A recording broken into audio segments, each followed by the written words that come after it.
Tell them what you need to tell them. I'm sorry. Say it again. I said I'm sorry. A third time. Louder. I'm sorry. Scream it! I'm sorry. I told you guys I would do my best, okay? From the very beginning. I said there was a lot going on. There's only one of me. I'm really busy. I'm really stressed out. Just kidding. No, but I'm sorry.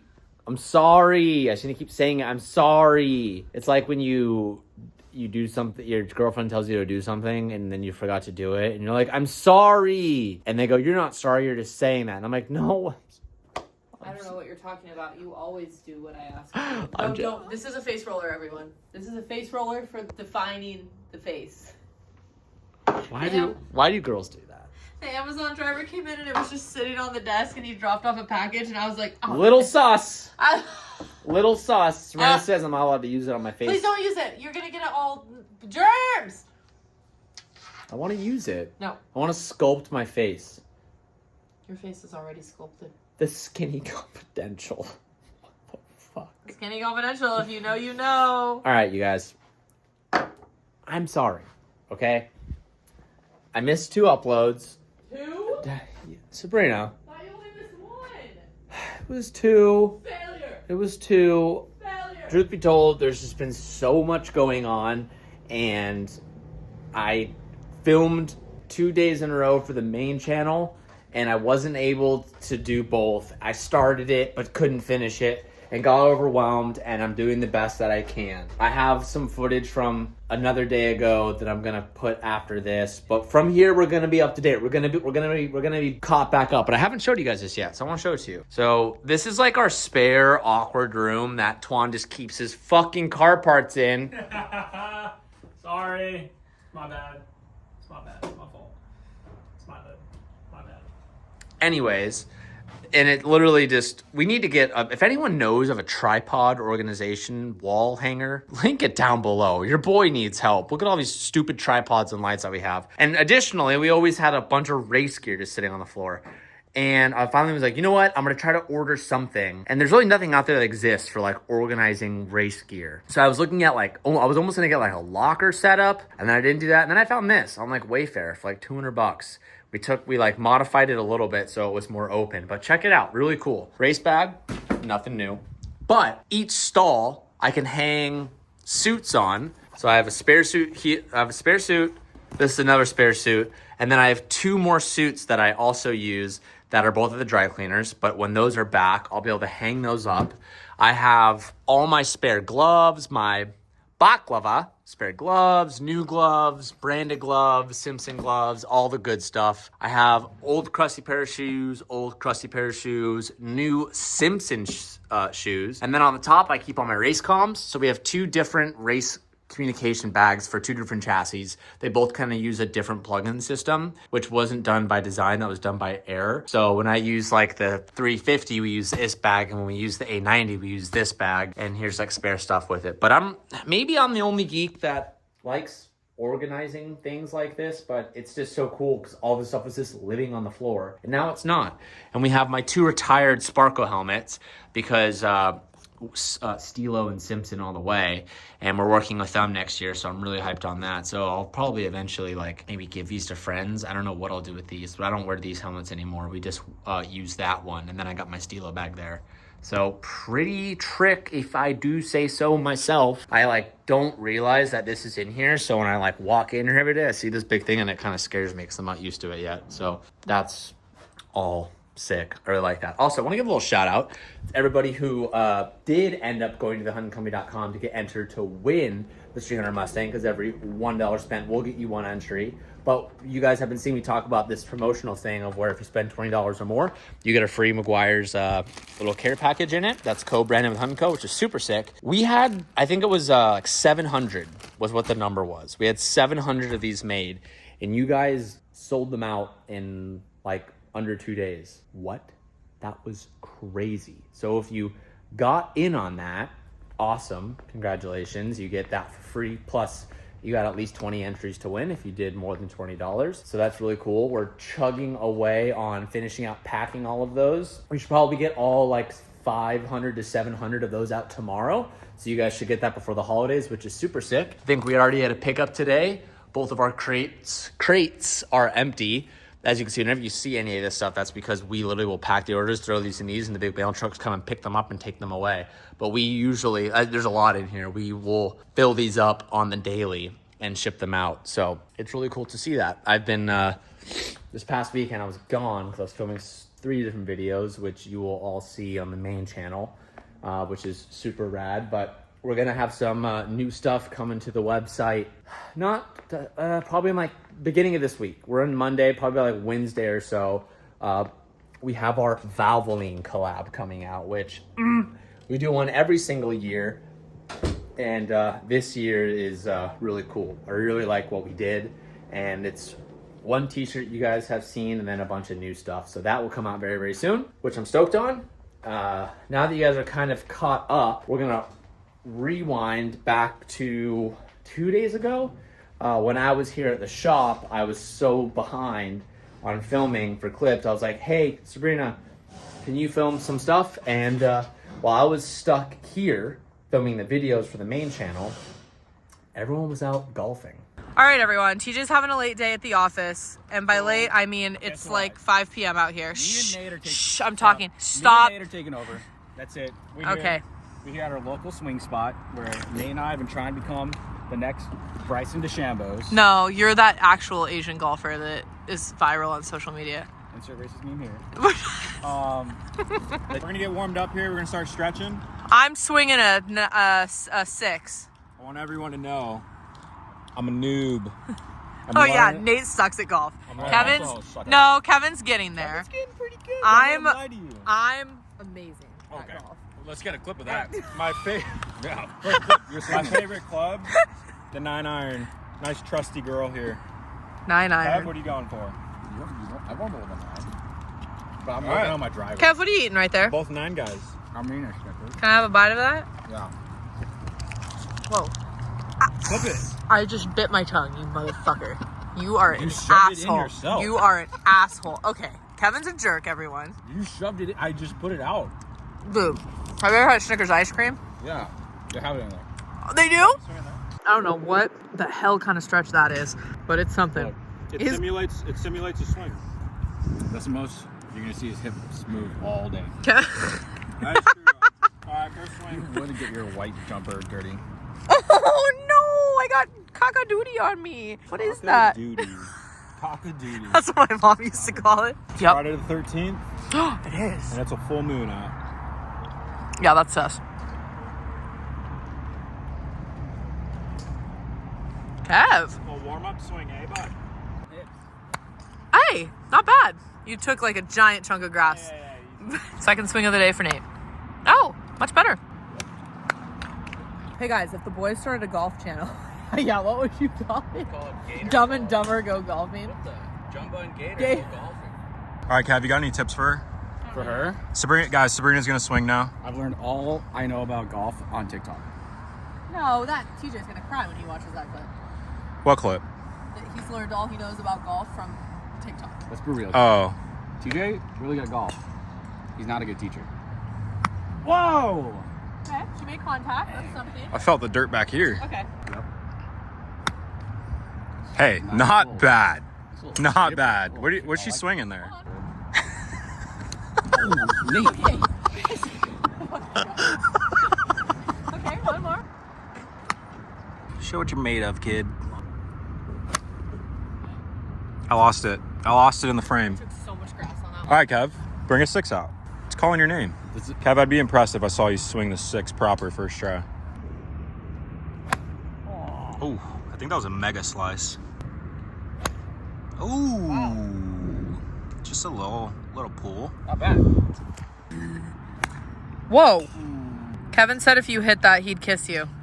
I hit it. She really wants me to kiss Wow. Oh. her. Kev, that's crazy. That's insane.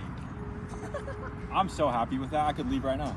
All right, guys. Is this a 4? Sabrina's swinging a 4. Why would you swing a 4? Slow your backswing down. Kev, give her the tips. Don't move my club. No, don't. Look at the ball. Okay. Sunset's insane. Kev, she's swinging it better than you. Guys, what is this movie we're filming right now? You gotta bend the knees a little bit. There you go. That was sketchy. That was sketchy. Yeah. It was great. It was great. It was great. I feel a little dirt back here on my legs, but. As soon as I leave, huh? As soon as I leave, huh? I need the thing on my head. Yeah, I think so. Huh? Can we re-go? What? You speaking English? Kev's got a what? Kev's got a 3-wood. Okay, I wasn't filming. I got a driver. You can't. The sign says irons only. Oh, okay. Kev, can we swing a driver right here? Yeah, you can. Just don't let them see. No one says anything. Okay. That's what I'll say if they come out. I'll say he said it was okay. So, I think it was like a week ago, I was also swinging this decent. I'm not going to make it seem like I'm some good golfer or anything. I was swinging it decent, so we'll see how we do today. Maybe Sabrina will get some swing. Dude, I'm absolutely lethal with a driver. You've never seen me hit with a driver? It's my bread and butter right there. All right. Kev, where's the cheese?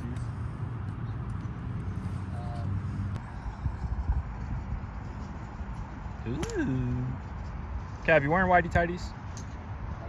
Yeah. No, they're black. Do you guys actually wear whitey tighties? Kevin does. Do you actually?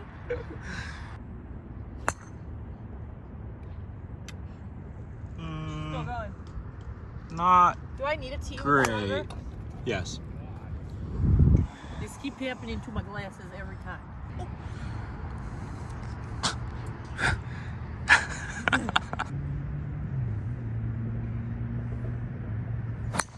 Sabrina, I almost hate you. Don't tell me what to do. All right, guys, we're all wrapped We up finished here. golfing. TJ wasn't able to make it, I unfortunately. swung like an absolute legend. You did pretty good. Kevin did amazing per How'd you do? usual. Per usual. Kev, tell the truth. That is the truth. Damn, it looks kind of champagne in this lighting, low key. We're back on track. Vlogs are coming to the end of Christmas. I apologize. I'm doing my best. I know you guys will understand, but rather than me ending this video talking about some things that I like to focus on and giving you guys some motivation, let's flip the script here a little bit and do something a little bit more relatable. Yo, Yeah. headphones off for a sec. Headphones off for a sec. Yes. What's your biggest fear? What's something that keeps you up at night? You close your eyes That's and good. your mind's racing. What is it? Probably the fear of not living out your dreams, not accomplishing everything that whenever you started, the journey to whatever career, whatever you wanted to do to become successful. And success is, kind of pushed back for this, but like just the fear of not accomplishing your goals. It's like success related or not. Why does whatever that your scare goals you? are. Why does that scare you? Because it's like, you literally have one life and that's it. Like one shot to Do you feel like there's like a certain, do you think that there's a certain time stamp that you have to do that? timestamp, meaning like a cutoff date? Well, so you just referenced that your fear in life is not being able to accomplish your dream or becoming successful. Yeah. What that specifically is, I think is irrelevant. Okay. I think it's just like, okay, hey, I want to reach this idea. Okay. And then following that, your next statement was, well, I only have one life. When you reference life, to me, that means timeline. Sure. So I'm inferring that there is a certain timeline that you're trying to follow. Is that true?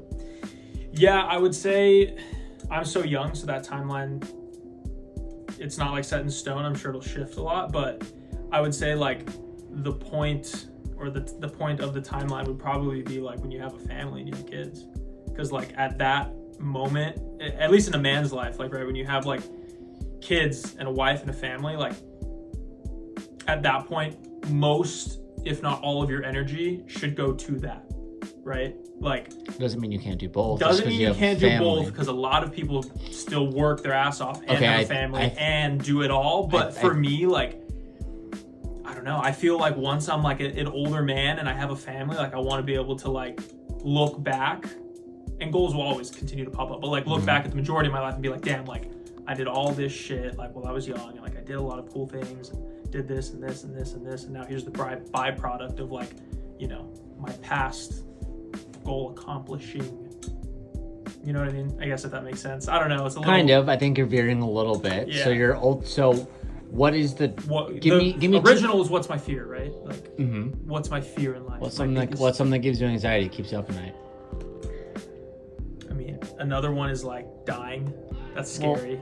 That's terrifying. Okay, but let's focus on the success thing. So what are the okay. 2 points in your mind that are like, these are the 2 success points for me? What defines success to you? What defines success to me? I think freedom is probably the easiest way to describe it, right? Mhm. Because like on a more relatable note, what was I just saying? We'll cut that. What was I just saying? I'm not cutting it. Fuck. What was I just saying? You were talking about having freedom. Oh, the freedom thing. That's one definition of success is freedom. What's the next one? Freedom, and I would say happiness, but happiness is not linear. It's not. Well, so it's Happiness it's interesting that you brought up happiness after freedom because Yeah. in my opinion, the freedom. Is happiness. Well, your happiness, based on what you just said, for me comes from more of a materialistic happiness. Sure. I think I'm so young where I'm like in that spell to a certain degree, even though like I've gone through enough in my life to know that money and material things don't buy you lasting I happiness. try to tell this to Twan all the time. All the time. And I've had many experiences in the past that have like really enforced that point where I had the new car, the new house, and like I was at the lowest point in my life. So it's like I've gone through things that have really like opened my eyes to that. But yeah, I'm still definitely under the spell of like, you know, the material things. It's very nice. It's great. Don't get me wrong. It's why. Okay, so let me ask you know. this. So your fear is about not accomplishing that definition of success, or let's say freedom and happiness, let's call it. Okay. On your day to day, there's a lot of different scenarios. Some that are controllable Yeah. and some that aren't. The ones that aren't controllable, let's call that, you know, random health occurrences, Yeah. or let's call it things that are uncontrollable. Man, I mean, Family stuff. sure, You know, family stuff, yeah, right? yeah. And then you have things that are controllable. That's making use of your spare time. That's exercising. That's, you know, going to work, Yeah. or being in an environment that creates revenue. So those things on those 3 other sides that I mentioned, would you say you're doing those on a day-to-day basis? Definitely. Yeah. For sure. Okay. Now the other ones you can't control, Yeah. that absolutely can bring worrisome and fear, but those are more of the what if scenarios. So what ifs we can't control. Yeah. That's something that you have to wrestle with and people have to wrestle with. But the other things that are controllable, you would agree that you are doing those at an active state. I would say so confidently. Yeah. for Okay. So for me, that's the defining line right Yeah. there. Sure. Yeah. Is if you spend every single day working on the things that you can control versus the things that you can't control, I find personally that when I remind myself, when I have those thoughts or certain thoughts around that, I say, well, the things that I can influence, am I working on those every day and am I giving it my 100%? Yeah. My answer is yes. Yeah. For sure. Okay. The other things that I can't control, Sabrina's health, my health, family and loved ones' health. If I can't control those things, I can't waste my energy in worrying about those things, because it doesn't matter what, no matter, you worrying is not going to make that not happen. Yeah, for sure. The worrying is Exactly. only going to exemplify that in the back of your head and make it grow. Yeah. So if you're working on the things that you can do on a day-to-day basis, you're going to be learning from those experiences and you're going to be making that progression. Yeah. And yes, you are very young. If you're 40, you're still young. If you're turning 30, you're still young. If you're 55, you're still young. If you have a family, that doesn't mean that you can't still do the things you're passionate about. So for me, when I hear people say what Twan said to me, I always try to tell people, hey, if you're working on a day-to-day basis at the things that you can control, and you really believe that you're giving it your 110%, I find that those anxieties and fears kind of fizzle away. Because what happens will happen. Will happen. Yeah. Can't control if someone veers into your lane. You just have to deal with it after the fact. So when I have those types of thoughts, when I tell myself, If it doesn't happen, at least I know I gave it my 110%, so there's no what ifs. Yeah. You can control the what ifs if it's on the controllable side. sure. Because you are the variable factor in, hey, if it didn't work, you can ask yourself first, did I give it my 100%? It has to pass through you. Has to pass through. Yeah. You control that anxiety and fear. Exactly. One thing that you told me one time that was really cool that replays in my head a lot is when you worry or you overthink, you are revving a car in neutral and you're just like standing on the limiter and like the motor's getting super tired, your pistons and your rods like, fuck! I'm smart. You're good, dude. I'm You're smart. good. I did say that to You're Twan. good. Twan sometimes can get, like a lot of us, myself personally, you get into an anxious state or you worrisome state. And I think that's what I said to Twan was one day was like, imagine you're in your new F80 and you want to drive the car fast. You want to experience performance. And I'm like, all your worrying is doing and not doing anything about the worrying is putting the car in neutral and standing on limiter for 4 hours. You're not going to go anywhere, but you're going to put a lot of stress on that engine. And that engine's going to perform worse and worse and worse and worse and worse until you actually put that thing in drive and actually start doing something about the worries. You're not going to go anywhere. That was my TED Talk for today. Bars, bro. Bars. That was my TED Talk for today. That's what I've done a lot of self-therapy help, baby. You can tell I put my hours in when I was younger. All right, guys. Thank you guys for watching this video. We're back. All right, we're back. We're back on track. Thank you guys for watching. I'm reading the comments in the last video. I will definitely do an R34 audio build. I see that a lot. And then a lot of people talking. This was funny. Got my lonely ass smiling. And I think it was talking about when me and Sabrina were just vlogging together. So that made me laugh. But hey, man, you never know what's coming in life. Thank you for watching. I'll see you boys in the next clip.